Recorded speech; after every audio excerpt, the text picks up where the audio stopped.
Jam 2 pagi. Hujan deras. Anda menunggu paket terakhir Anda. Pintu diketuk. Bukan kurir yang Anda kenal. Tatapannya kosong. Pertanyaannya bukan apa yang dibawa paket itu, tapi kenapa dia tahu nama Anda? Selamat datang di kanal kami, tempat kita membuka tabir kegelapan yang mengintai di balik rutinitas sehari-hari. Dalam era ketergantungan digital, kurir dan driver online adalah jembatan kita ke dunia luar. Tapi, jembatan ini juga membawa mereka melintasi batas antara yang logis dan yang tidak terjamah. Malam ini, kita akan menyelami detik-detik teror yang dialami para pekerja jalanan. Bukti bahwa bahkan saat Anda melacak GPS, ada hal-hal yang tidak bisa dilacak oleh teknologi apapun. Siapkan diri Anda, matikan lampu. Kita mulai. Kisah pertama datang dari Rio, seorang kurir yang sering mengambil rute malam di pinggiran kota. Malam itu, Rio harus mengantar paket ke sebuah kompleks perumahan tua yang terkenal sepi, di mana hanya ada satu rumah yang menyala.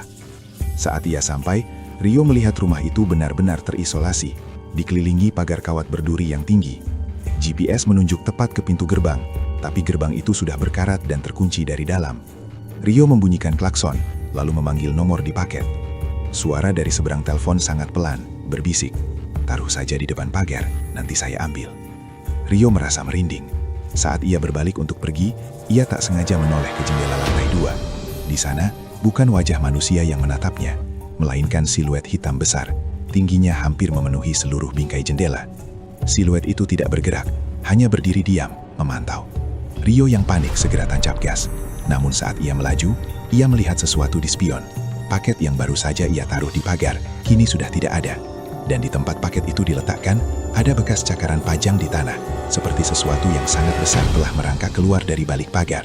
Rio bersumpah, rumah itu terasa seperti perangkap yang baru saja ia loloskan diri darinya.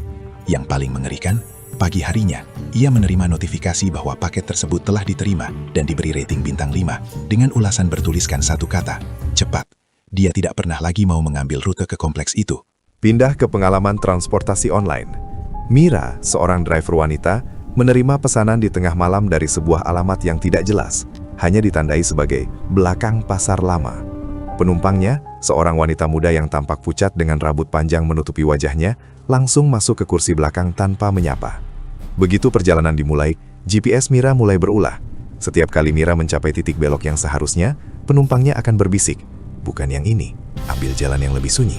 Arah yang diberikan penumpang itu selalu membawa mereka ke gang-gang kecil yang gelap, tanpa penerangan jalan. Puncaknya, GPS Mira tiba-tiba menampilkan ikon lokasi yang berkedip, tidak stabil, seolah-olah mobil itu bergerak di ruang kosong, bukan di jalanan kota.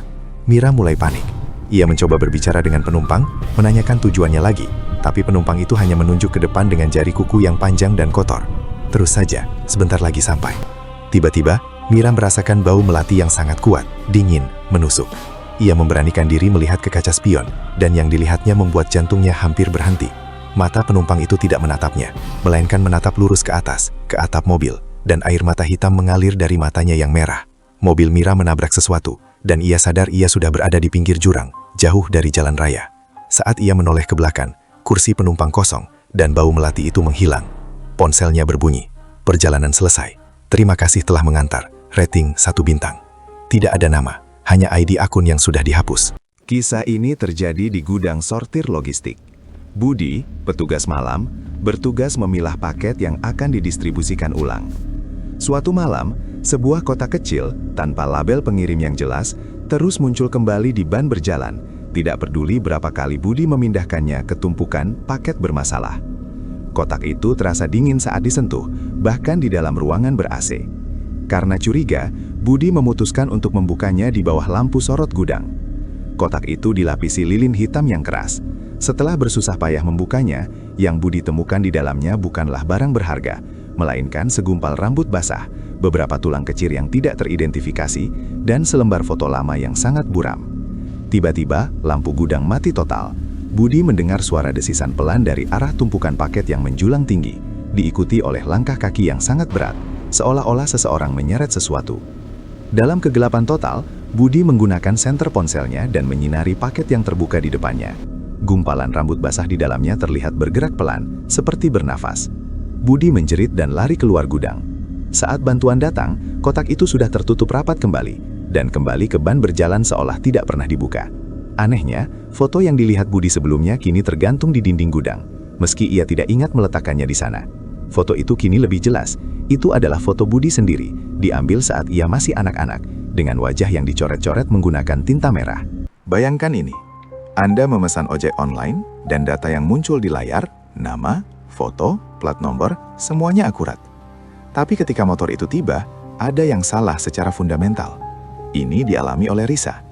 Driver yang datang persis dengan foto, mengenakan jaket yang sama, helm yang sama. Tapi matanya datar, tidak berkedip, seolah-olah jiwa di dalamnya sudah ditarik keluar. Driver itu tidak pernah berbicara, hanya mengangguk kaku saat Risa menyebutkan tujuan. Selama perjalanan, Risa mencoba membuat percakapan ringan, tapi driver itu tetap diam, hanya sesekali mengeluarkan suara dengungan rendah, seperti mesin rusak. Saat mereka melewati sebuah jembatan tua yang sepi, Risa melihat bayangan mereka di genangan air di pinggir jalan. Bayangan driver itu tidak memiliki motor. Bayangan itu tampak berjalan kaki, dengan kaki yang panjang dan kurus, mencengkeram erat motor yang sebenarnya. Risa menahan napas, berusaha tidak menoleh ke belakang. Driver itu tiba-tiba berhenti, bukan di tujuan Risa, melainkan di depan sebuah kuburan tua. Driver itu menoleh sedikit, dan untuk pertama kalinya, Risa mendengar suara. Suara itu berderak, seperti radio rusak, mengatakan, "Tujuan Anda sudah lama menunggu." Risa melompat turun dari motor dan berlari tanpa melihat ke belakang. Saat ia menoleh kembali, motor itu sudah menghilang, dan yang ada hanyalah angin dingin yang membawa bau tanah basah. Saat ia melaporkan kejadian itu, pihak aplikasi mengatakan driver tersebut sudah 2 minggu tidak aktif setelah mengalami kecelakaan fatal di jembatan yang sama. Ini adalah kengerian isolasi bagi supir truk logistik jarak jauh yang sering menghabiskan berhari-hari di jalanan antar provinsi. Anton, seorang supir berpengalaman, mendapat tugas mengirimkan muatan besar melintasi Pulau Jawa. Malam ketiga perjalanannya, ia melewati hutan jati yang sangat lebat. Tiba-tiba, radio komunikasi dan pemutar musiknya mati secara bersamaan, total hening. Anton mencoba menyalakan lagi, tapi hanya terdengar suara statik yang aneh. Tak lama kemudian, ia mulai mendengar. Itu bukan suara radio, melainkan suara pelan dari belakang kabin, seolah-olah berasal dari muatan kargonya sendiri. Itu adalah bisikan, ratusan, mungkin ribuan bisikan, semuanya dalam bahasa yang Anton tidak kenali, tapi nadanya penuh dengan rasa sakit dan amarah. Bisikan itu semakin keras, menekan telinganya. Anton berhenti, mengambil senter, dan membuka pintu belakang truk. Muatan di dalamnya, berupa kotak-kotak besar yang seharusnya berisi mesin, terlihat normal. Namun ketika ia menyinari sudut terdalam kargo, ia melihat bayangan yang bergerak cepat di antara kotak-kotak itu. Bukan bayangan manusia, melainkan seperti kumpulan serangga besar yang bergerak dalam harmoni yang menyeramkan. Bisikan itu mencapai puncaknya. Anton cepat-cepat menutup pintu, berlari kembali ke kabin, dan tancap gas.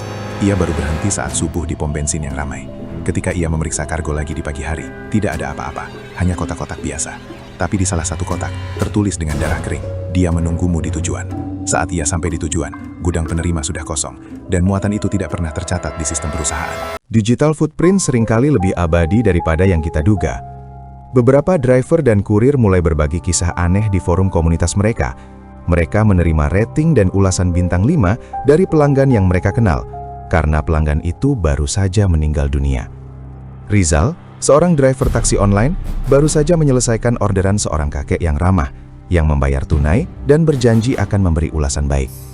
2 hari kemudian, Rizal mendengar kabar dari berita lokal bahwa kakek itu meninggal di rumah sakit tepat sebelum Rizal menjemputnya. Logika mengatakan orderan itu mustahil. Namun malamnya, Rizal menerima notifikasi. Anda mendapatkan ulasan baru. Ulasan itu berbunyi, "Perjalanan yang nyaman. Terima kasih telah menjemput jiwa saya." Akun kakek itu aktif untuk terakhir kalinya pada pukul 3 pagi. Rasa takut Rizal semakin dalam ketika ia mulai menerima orderan dari alamat kakek tersebut secara berkala. Setiap kali ia menolak, notifikasi akan masuk. Pelanggan membatalkan pesanan karena Anda tidak bergerak. Seolah-olah mereka tahu Rizal takut dan mencoba memaksanya kembali ke rumah itu. Puncaknya, Rizal menemukan bahwa beberapa driver lain di kota yang pernah mengantar orang yang baru meninggal juga menerima ulasan setelah kematian serupa. Mereka menyimpulkan bahwa sistem aplikasi ini entah bagaimana menjadi perantara bagi arwah yang belum selesai perjalanannya di dunia nyata. Mereka menggunakan koneksi terakhir mereka, ponsel pintar mereka, untuk menyelesaikan janji, atau mungkin hanya untuk mencari tumpangan terakhir menuju peristirahatan abadi. Bayangkan Anda berada di mobil. Sang driver menerima permintaan jalan pintas dari penumpang. Ini terjadi pada Joni. Penumpangnya, seorang pria paruh baya, meminta belok ke sebuah gang sempit yang ia klaim akan memangkas waktu 15 menit. Awalnya Joni ragu, tapi jalan itu memang tampak kosong. Namun, begitu masuk, segalanya mulai terasa salah. Gang itu semakin sempit, dinding di kedua sisi semakin tinggi, dan lampu jalan hilang sama sekali. Yang lebih mengerikan, setiap belokan yang mereka ambil terasa identik. Selalu ada poster iklan yang sama di sudut, genangan air di tempat yang sama, bahkan bau sampah yang sama. Mereka sudah berputar-putar selama 30 menit, tapi GPS menunjukkan mereka hanya bergerak 100 meter dari titik awal. Joni mulai panik, menoleh ke penumpang, tapi pria itu hanya tersenyum lebar dan dingin. Kita sudah hampir sampai, ini memang jalan pintas yang lama. Joni menyadari, ia tidak berada di ruang kota normal, melainkan terperangkap dalam loop spasial yang diciptakan oleh entitas itu. Ia mencoba memutar balik, tapi setiap kali ia mencoba berbalik, jalan di belakangnya tiba-tiba tertutup oleh tumpukan karung goni atau tembok beton yang muncul entah dari mana.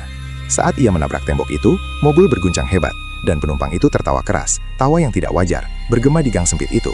Joni akhirnya mengambil tindakan ekstrim. Ia menabrakkan mobilnya ke dinding, berharap guncangan itu akan membebaskannya. Ketika ia terbangun, ia berada di pinggir jalan raya, mobilnya penyok dan penumpang itu hilang. Tapi pesan terakhir yang ia terima dari akun penumpang itu berbunyi, "Lain kali, jangan ambil jalan pintas jika Anda tidak tahu di mana jalan itu berakhir."